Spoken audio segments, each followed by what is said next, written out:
আমরা জেনে নেই আপনার কোন পরিস্থিতিতে প্রাইজ বন্ড কেনা উচিত এবং কখনটা উচিত না। অনেকেই বড় পুরস্কার জেতার আশায় প্রাইজ বন্ড কিনেন, তবে এই ধরনের উচ্চাকাঙ্ক্ষা বেশিরভাগ সময়ই পূরণ হয় না। অনেকেই নিজের অথবা সন্তানের ভাগ্য পরীক্ষার জন্য প্রাইজ বন্ড কিনেন, যা একটি উত্তেজনাকর পরিস্থিতি তৈরি করে। অসংখ্য মানুষ প্রাইজ বন্ড কিনলেও পুরস্কার পায় মাত্র কিছু মানুষ।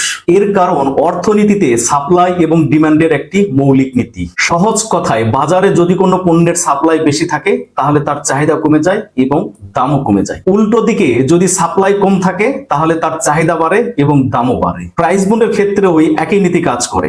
বাজারে প্রাইজ বন্ডের সংখ্যা অনেক বেশি, কিন্তু এর বিপরীতে পুরস্কারের সংখ্যা অনেক কম। প্রতি 10 লাখ প্রাইজ বন্ডের বিপরীতে 3 মাস অন্তর অন্তর মাত্র 46টি নাম্বারকে পুরস্কৃত করা হয়। তাই প্রচুর সংখ্যক মানুষ প্রাইজ বন্ড কিনলেও পুরস্কার পায় খুব সামান্য কিছু মানুষ।